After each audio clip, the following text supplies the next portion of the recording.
Tonight, Ontario's Minister of Long-Term Care is stepping down. Rod Phillips making the unexpected announcement on social media. This is a really difficult time to be, dealing with a switch-up. New uncertainty as the person overseeing the province's beleaguered long-term care sector at a critical time announces he is resigning next month. Plus, a long-time high-ranking Toronto police officer is facing impaired driving charges after his vehicle collides with another on the 401 in Pickering. And freedom. And back to life. After 15 years of being imprisoned in an Egyptian jail on spying charges, Joseph Attar is finally back home in Toronto. Good evening, I'm Kelda Yoon. Premier Doug Ford has named a new Minister of Long-Term Care just hours after the unexpected resignation of Rod Phillips. The MPP for Ajax announced this afternoon he will be stepping down from his post and won't be seeking re-election. A Phillips resignation comes at a very crucial time, with half of the province's long-term care homes currently dealing with COVID outbreaks due to Omicron. Dahlia Ashry has more. As Omicron continues its tight grip on Ontario's long-term care homes, today a surprising announcement. One of Premier Doug Ford's most senior members of cabinet is bowing out. Rod Phillips will be leaving his post as Minister of Long-Term Care and resigning as MPP of Ajax. In a statement posted on Twitter, he says, quote, "My professional life has been spent in the business world and I look forward to returning to the private sector." And a replacement has been named tonight. Premier Doug Ford announcing he has appointed Minister of Legislative Affairs and Government House Leader Paul Calandra as Ontario's next Minister of Long-Term Care. Writing in a statement, Minister Calandra is a trusted voice at the cabinet table and is well positioned to continue improving the care that long-term care home residents receive. This long-term care advocate disappointed with the sudden news. This is a really difficult time to be, dealing with a switch-up and having to, get a new minister acclimated. And I'll certainly admit, compared to the previous minister, I much preferred having to advocate, alongside this minister who actually, took some time to meet with long-term care families and to meet with me. A dumb mistake. Phillips' resignation comes just over a year after he came under fire for leaving the country during the pandemic to go on holidays in St. Bart's. Facing widespread backlash, he resigned from his then role as finance minister. Months later, he replaced Marilee Fullerton as Minister of Long-Term Care. Opposition MPP Dolly Begum criticizing the lack of stability in Ford's cabinet. Maybe we need to raise the bar higher for our politicians. We cannot leave our communities behind. We cannot forget our communities, especially not during a pandemic, not during a crisis. Since taking over last June, Phillips had inspectors do surprise spot check-ins at homes and implemented a mandatory vaccination policy for all staff. They hired more inspectors, they're trained them up, they're giving them some teeth in what they can do. So he's done a lot of really, really good things in long-term care. Phillips will be stepping down next month. The provincial election is set for June 2nd. Dahlia Ashry, CBC News, Toronto. A high-ranking officer with the Toronto Police Service has been charged with impaired driving after a crash in Pickering last night. Toronto Police say Superintendent Riaz Hussein is facing charges of impaired driving, careless driving, and having open liquor in a vehicle. Hussein is the head of the force's disciplinary hearings office, which oversees professional misconduct by officers. He has been with the force for 33 years and has been suspended with pay. Toronto Police say he was arrested yesterday by the OPP in Pickering after his car collided with another vehicle traveling in the same direction. It happened on Highway 401 near Brock Road. In a video posted on Twitter, OPP Sergeant Carrie Schmidt said the car had driven into the back of a delivery truck. The driver of that car, a 54-year-old man from Pickering, failed a roadside test for alcohol, was taken to the hospital with minor injuries, and after being medically cleared, provided breath samples, and as a result of the investigation, he is charged with excess blood alcohol. Schmidt did not name the accused in the video, but sources close to the case confirm the man is Hussein. They also tell us Hussein was driving an unmarked police vehicle that was assigned to him. Hussein is scheduled to appear in an Oshawa court next month. And CBC News has learned another high-ranking Toronto police officer has now been suspended over an incident we told you about earlier this week. Superintendent Stacey Clark is facing allegations of impropriety surrounding a human resources process. At least 6 officers received texts from Clark on days that they were scheduled to be interviewed for promotion. Sources tell CBC officers were leaked information about questions they might face during their interviews. Now, Clark is suspended with pay. She was interviewed by Professional Standards this week and is being investigated for possible Police Act charges. Immunocompromised Ontarians can now call the provincial booking system to make appointments for a 4th dose of a COVID-19 vaccine. Now, the province has already started giving boosters to those in long-term care homes. This latest move, launched this morning, meant to protect the next group of people at greatest risk of severe illness from COVID. Chris Glover spoke with someone who is breathing a sigh of relief. The stress of dealing with a virus that may potentially harm you seriously, if not take your life, is frightening. But the booster gives you that hope. A bit of hope today for transplant recipient Tina Kovacs-Tankard. Since her kidney transplant in 2013, she takes a cocktail of immunosuppressants. She got her 3rd COVID vaccine dose months ago in August and is routinely in harm's way as a nurse at a long-term care home currently in outbreak. For me, this 4th booster shot would be akin to other people in the public getting their 2nd booster shot. How was that? Okay. Ontario's move, announced yesterday, is the latest step to protect vulnerable people. At the end of December, long-term care residents became eligible for a 4th dose. For some people, because of the way their immune system is functioning, they might generate maybe 3/4 of the same level of immune response that the rest of the population does. To book a 4th dose, it has to be over the phone, and the ministry says 84 days or nearly 3 months since a 3rd dose. And when they show up for their appointment, they need a doctor's referral letter or a medication bottle to confirm eligibility. I'm tremendously encouraged. The Kidney Foundation is encouraged. We've advocated long and hard. Despite today's excitement around 4th doses, Public Health Ontario says only 64% of transplant patients have even received a 3rd dose. Groups like the Kidney Foundation suspect accessibility issues could be at play. It's not always as easy as picking up the phone or booking an appointment. It's often more complex than that, depending on where you live. It's been, kind of half and half for me, is trying to really wanting to get it, but really wanting to wait so other people can get theirs too. That guilt led to a moment of hesitation for Kovacs-Tankard, but with the support of her family, she's now booked her shot at further protection for tomorrow morning. Chris Glover, CBC News, Toronto. Uncertainty still lingers as students and teachers prepare to head back to school on Monday. The province has announced updated measures to keep everyone safe, but as Lisa Shing reports, not everyone is confident with the plan. I'm devastated because I believe the plan that they have is one designed to fail. This high school teacher doesn't know if she'll go back to school on Monday. She wants a plan for distancing at lunch and smaller class sizes and doesn't feel safe with the current measures in place. This is not an easy decision. You're looking at a teacher who has put her own health aside for her students repeatedly in her career. We are at a breaking point. Some students aren't so sure either. Online learning really just sucks and you don't get the same quality of education. But with cases really high right now, and I know so many people that have gotten COVID recently, it's just really scary. The province has announced more HEPA filters for classrooms, 3-ply cloth masks for students, N95s for teachers, enough for one a day, and 2 rapid antigen tests for each student and teacher. Couldn't we have used Christmas to do all of that? As you can appreciate, given the global supply challenge, that additional time allowed us to get them finally from the feds and send them to school boards in a matter of days. What are your biggest concerns with next week coming right up?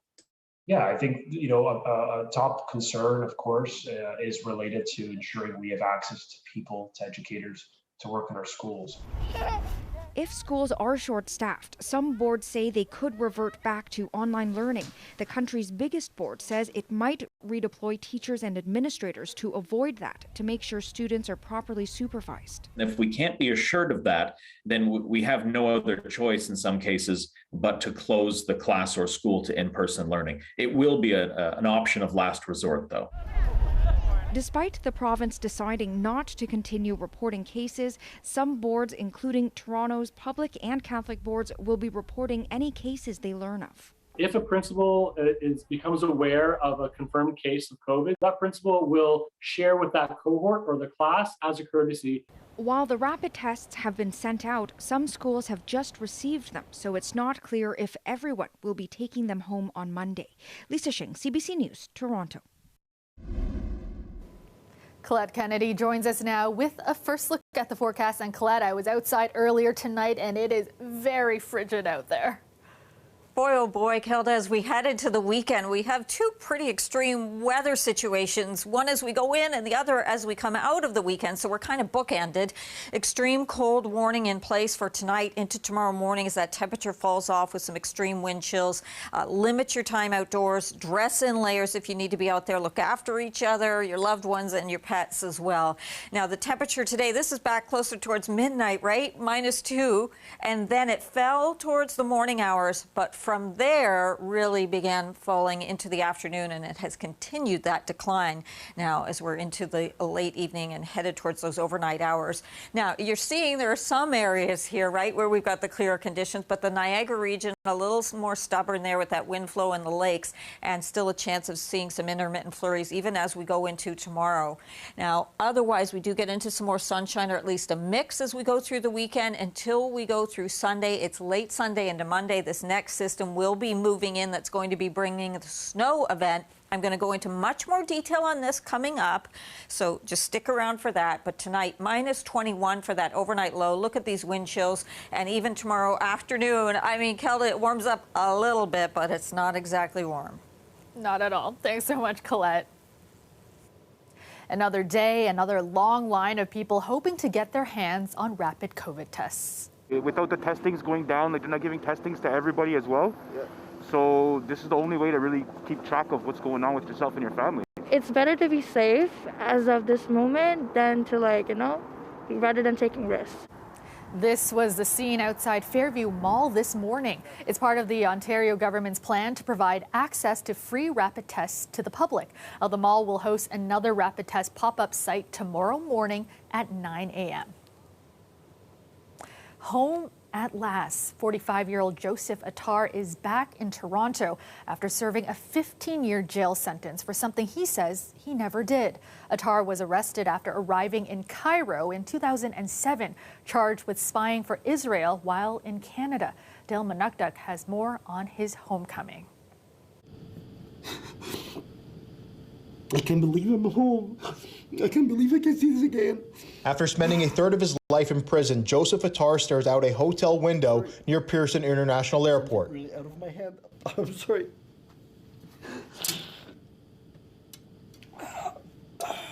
Freedom.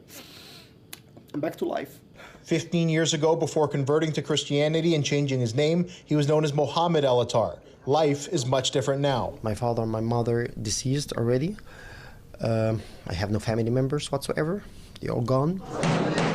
In 2007, he was charged for spying, which he says he never did. His trial was covered internationally.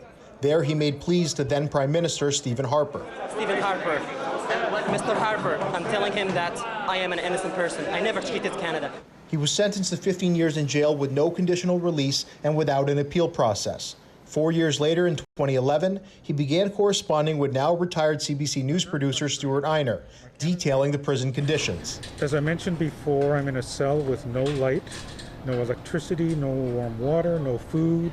I was forced to drink my urine. I was threatened to be raped.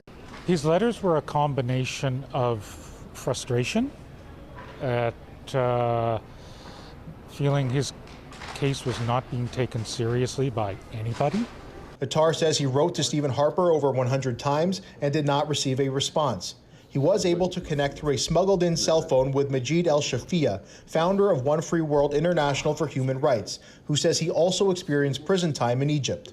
So I know exactly what he went through. I know his pain. I know his scars.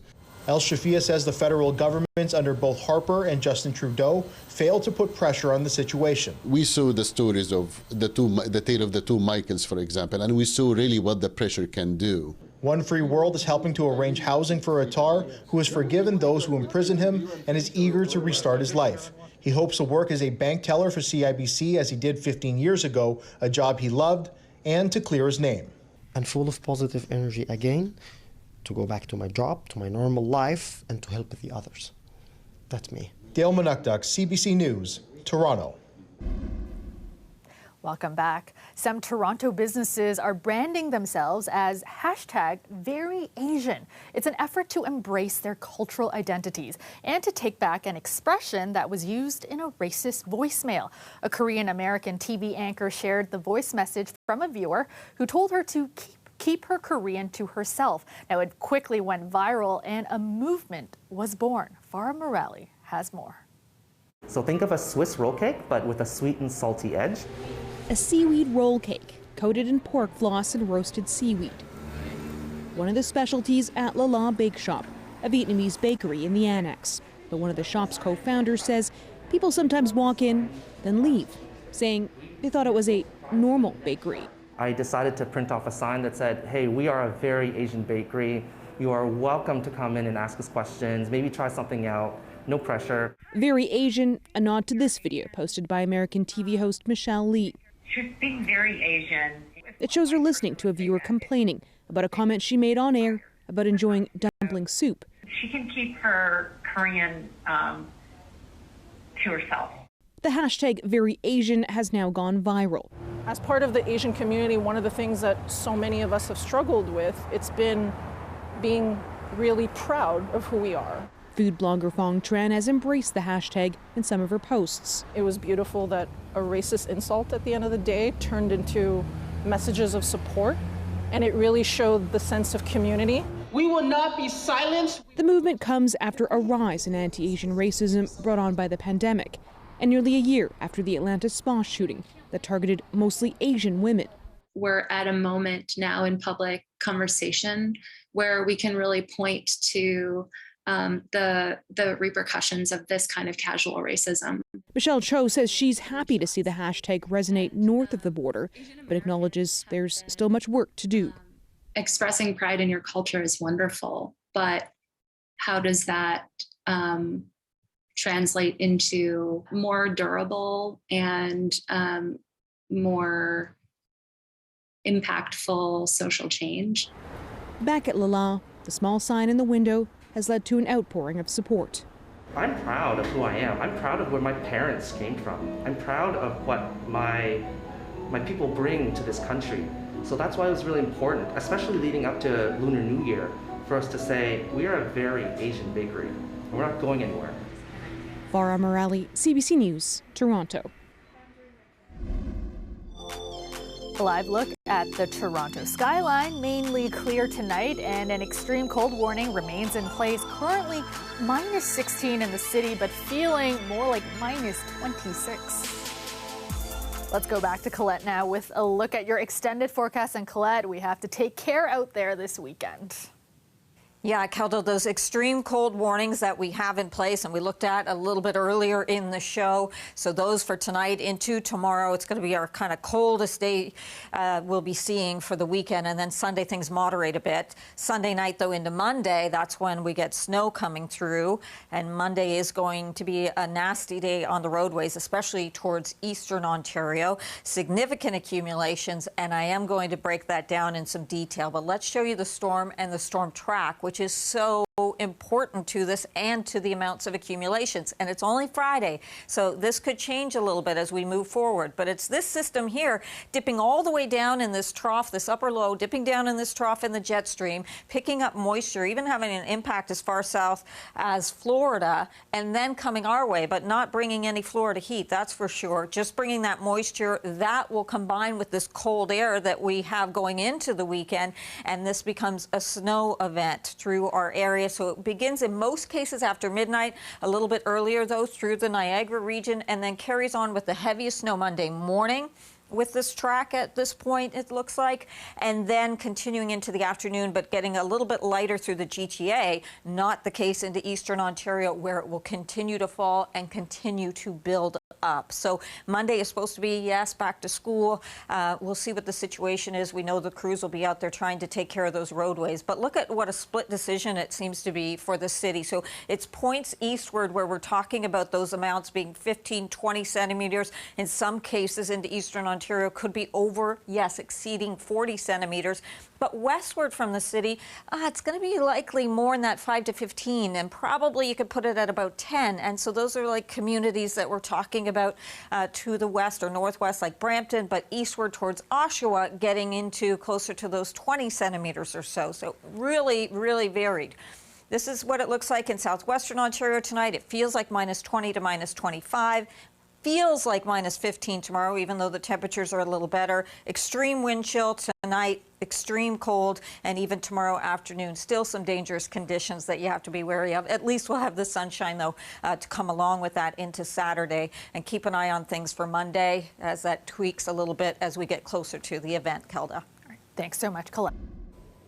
Finally tonight, Merriam-Webster is calling out our city for what it describes as the weird wording of one of Toronto's codes.